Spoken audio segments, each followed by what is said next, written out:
Hello, I'm the Nostalgia Critic. I remember it so you don't have to. There's just something about nostalgic fantasy books. Whether they make good film adaptations or whatever Aragon was, there's always a part of us that has to see what the cinematic version of the most imaginative tales look like. And clearly the best director for a trippy sci-fi mind warp about children traveling to different worlds would be one who specialized in films about prejudice and race relations. Well, that turned out exactly what we got.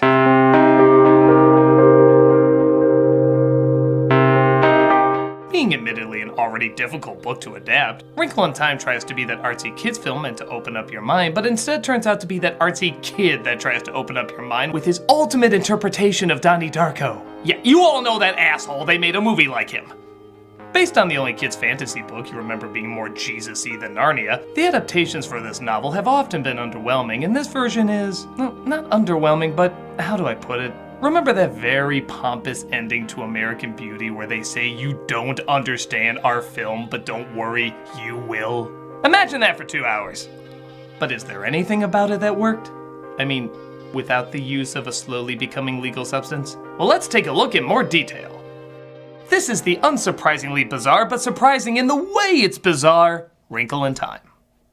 The film opens with Chris Pine in Mel Gibson's beard showing his daughter Meg the ABCs of pretentious speeches. Love is always there, even if you don't feel it. It's always there for you. I want you to remember that when you read the reviews for this movie. This is our love. It's not gone. It's just enfolded. Gee, I wonder if that speech about love means he's gonna disappear. One gone dead later. Tomorrow marks the 4-year anniversary of the disappearance of NASA scientist Dr. Alex Murray. There are still no leads in the case. But perhaps the biggest mystery, why can two kids who can have screens in front of them literally through breathing listening to radio? As a pop song indicates, Meg is sad, and often made fun of by mean kids who say such terrible things as, Hi, Meg. Bitch, you didn't! You can call me every variation of the C word you like, but say hi to me, you better expect this in return. Hi, Meg. Oh, hi, Mark. Trust me, you'll be seeing few high marks in this. Do I have the strength to get where I need to go? Yeah, we made that on our way to make fun of the Terabithia kid for losing his best friend. Our gang is called the Plot Devices. Anyway, what are you making fun of her for? This is the kid asking for it. Did you hear that, Meg? You have more potential than anybody here. Mommy was awkward and funny looking at your age, too. And look at her now. She's beautiful. And she never mixes my medications at all! Also, I'm confused. Who's he talking about being awkward and funny looking? Wait, Meg is supposed to be awkward and funny looking? Oh god, yeah. By Disney standards, what a dog! I bet she was only on the cover of 4 magazines instead of 5. When will everybody learn that beautiful people are beautiful people? She gets sent to the principal for introducing the bully to basketball, because that's a problem the principal would deal with. And he tries to give some advice. You can't keep using your father's disappearance as an excuse to act out. Odds are, he's not coming back. Oh, this is why I got the most emotionally crippling Principal of the Year award. Don't worry, things will make more sense when you get home, boy. Your house is so warm. You've done a wonderful job keeping the darkness out. Call me Mrs. Wetsit. I will call you anything you like as long as you don't touch my bathing suit area. Don't worry. She's my friend. I called her Ceiling Sheets. Guys, she's harmless. Anybody who breaks into a house and touches kids like that is not harmless. She is on a list. Have I ever been wrong? You might be Charles Wallace. Oh, I highly doubt that. He's one of the greatest minds in recent history. His personality's on par with Mandark, but still a smart cookie. I do hope you leave on a line more up your ass than your toilet paper coat. Wild nights are my glory. I'm really confident in my weirdness, which means I either escape from a place with bars on the window or I'm really cool. I'm not really cool. Hi, random boy from school. Wanna be a character? I'm Charles Wallace, Meg's brother. You're Calvin, aren't you? That I am. What are you doing here? I don't know. I'm introduced 15 minutes in, I had no lines, and I had nothing to the story. But I do give this punchable look of whimsy every 5 minutes. So what do you say, Calvin? You want to come with us? Why not? So, ever wonder if that crazy cat lady down the street was as insane as you thought she was? Love without love is like a tree without blossoms or fruit. Gibran, Lebanese. This is Mrs. Who, played by Mindy Kaling. Charles seems to have met her before and explains how she only speaks in obnoxious quotes. She's just evolved past language, so when she needs to think, she cheats and uses other people's words. Oh, that's evolving past language, huh? Because it kind of sounds like you're just not smart enough to come up with your own words, so you use a famous quotes calendar to give the impression you're above everyone else. The wound is the place where the light enters you. Rumi, Persian. Hey, how about this quote? You do not need to quote great men to show you are one. I realize the irony I'm using a quote to get that across, but I don't think she's smart enough to realize that. Poor Mrs. Who. We tired her out. I guess she was really tired. It's tough being that pretentious 24/7. They go back home where Calvin gives more inspiring faces. Is that his work?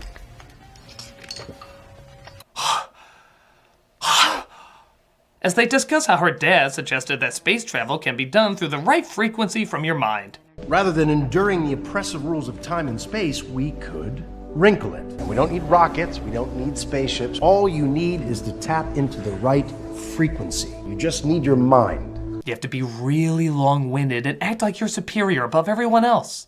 Speaking of which, where's Oprah?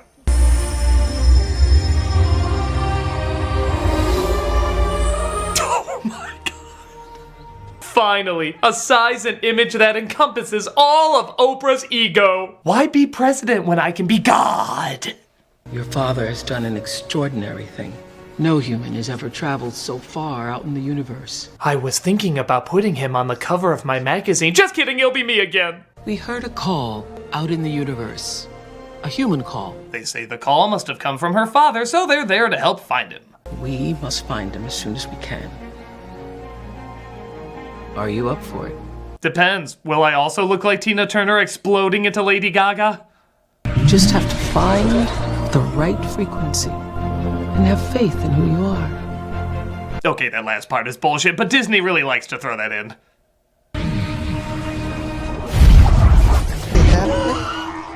We did it, man. Ah! We actually really very much so tested. You're scary enough far away. I don't need to see you up close.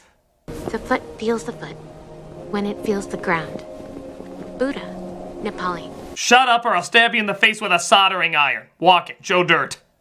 They journey to one of your desktop backgrounds as they get busy trying to find her dad, or they look around.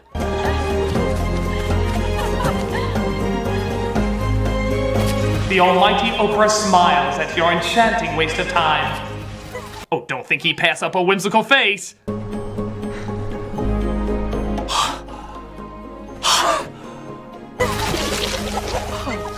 You should talk to them. Everyone knows that flowers are the best gossipers in the entire universe. I think even hippies would watch this and get a job. Can you help us find him? They speak color. Hey, that's funny. I speak finger.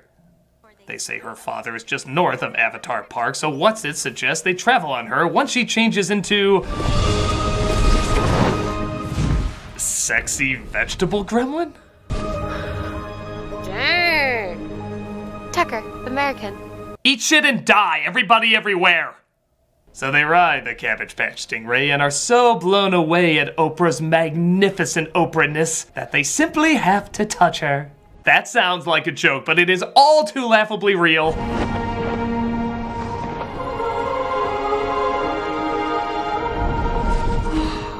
Oh! My soul is filled with the need to hand out cards to mask my insecurities. Perfection lives in the cheeks of paradise. This is where we grow the Jolly Green Giant's testicles. What, do you think he got that voice from singing lessons? But uh-oh, they lose one of their fops.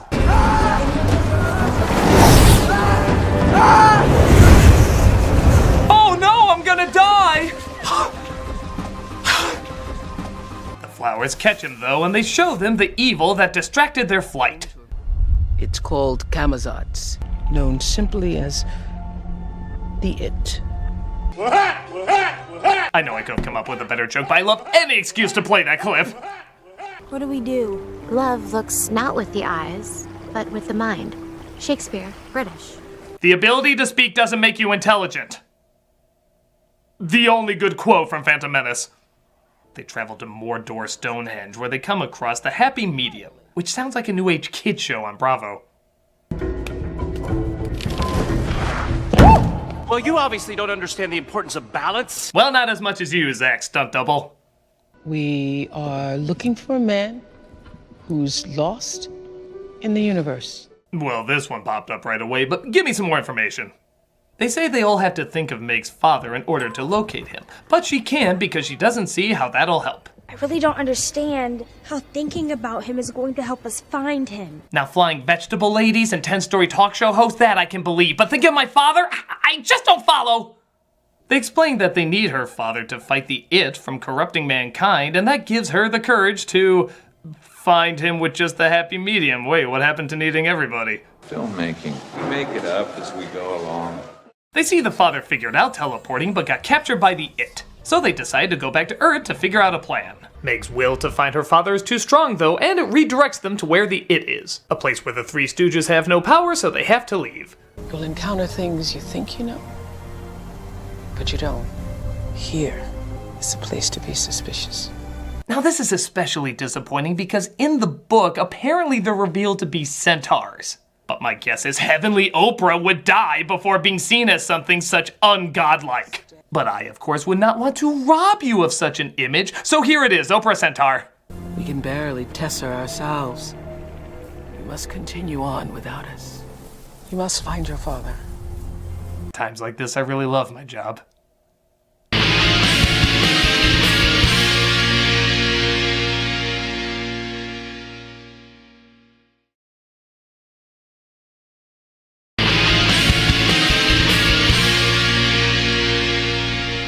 So the It tries to chase our heroes down, but they escape via Kingdom of the Crystal Skull fridge and try to figure out what to do next. How did you do that whole thing with the log? Just a physics thing. Just a physics thing.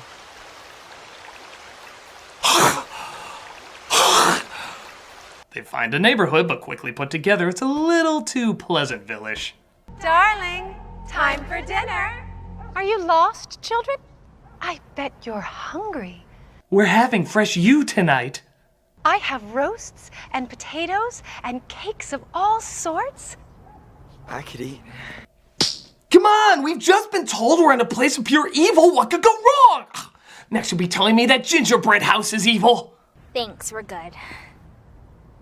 Cakes of all sorts. No. But there are cakes of all sorts, guys! Sorts!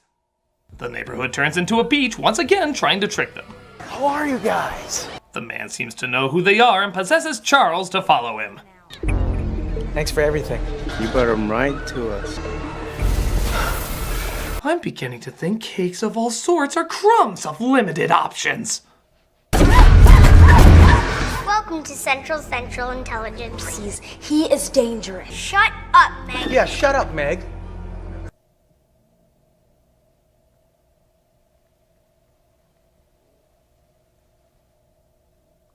Did I really just hear that? They honestly just said, shut up, Meg. Shut up, Meg. Yeah, shut up, Meg. Okay, well, I guess there's only a matter of time before Disney would do this joke better than Fox is. Shut up, Meg. Yeah, everybody lost that day. So bad enough the stranger is turned into a Puppet Club Med host and Calvin is stuck in permanent Mark Wahlberg happening face. What? No. But Charles's amazingly misdirected acting now has an evil spin as his possession forces him to talk more like a James Bond villain. That's so like you to try to come to the rescue, isn't it, Calvin? Always so helpful, overly cheery, pathetic. Honestly, I can't decide whether or not this makes things more awkward or if it just fits right at home with his performance. Watch your tone! Would you like to meet it? That happy sadist. This kid could give Minus a run for his money. He's gone. He's not gone. I don't see him. He suddenly turned from the most annoying part of the movie to suddenly the best. Ooh, clever. Perhaps if you push back my bedtime, I won't have to push back your dead time. Meg uses the glasses, though, to find a secret entrance to where her father is. Look out! A genuinely emotional scene!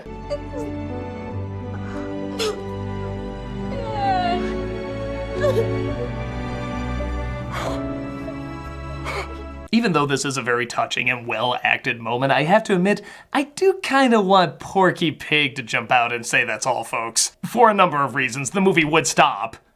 So the father is back, but that doesn't settle down Charles's acting at all. I'm underwhelmed. I can see the weaknesses of any soul. Like, take your soul.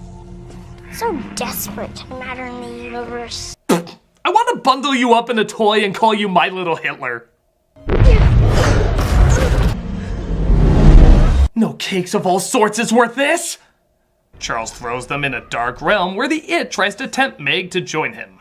Take a good look at her. She's a better version of you. She doesn't have to just live in your imagination. I can make her real. Oh my god, she's moderately better looking. Honestly, I kinda think she looks better how she is. She of course resists, and Meg tries to snap Charles back to his quote normal self. I love you, Charles Wallace.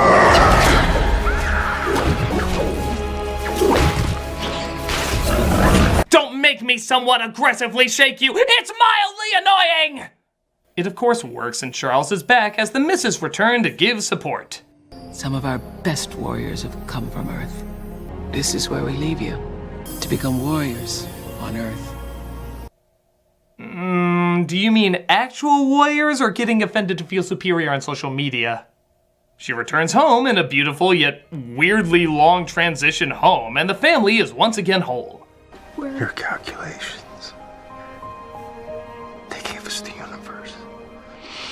I might have messed up a few parallel dimensions. It's a long story, but I think I have triple blood in me now.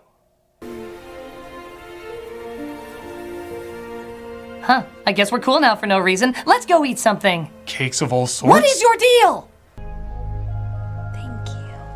I couldn't have done it without you, windowsill. And that was A Wrinkle in Time. All the right ingredients for the wrong meal with the wrong cook. In a weird way, I can see this being one of those trippy movies that kids look back on years later as a means of opening up creative ideas. But unlike other films that did that, like say Labyrinth or Fantasia, this isn't going to hold much value for adults. Visually it's nice, and it's got some interesting concepts. I'll even go out on a limb and say the performances from everybody are good if they were just in more fitting movies. Charles's acting could be great in a kid's action film. Calvin's acting could be great in a Spielberg-style fantasy. Even the missuses could work in maybe a fairy tale type genre. But with the exception of the main lead and her father, who really do hit their marks perfect, everybody seems like they're giving their all just in the wrong project. Because of that, it's a little entertaining in just how misguided it is. I don't know if that's the director or Disney or whatever, but it's a fascinating muck-up. My guess is none of the people who worked on this are gonna have trouble finding work in the future. It just has to be a project that matches their talents better. As is though, this is a crazy-ass journey through what the hellsville that didn't make me think, but it did make me smile. I'm the Nostalgia Critic, and if you'll excuse me, there's a certain season around the corner I need to get excited for. That's right, Christmas! Wait, this first.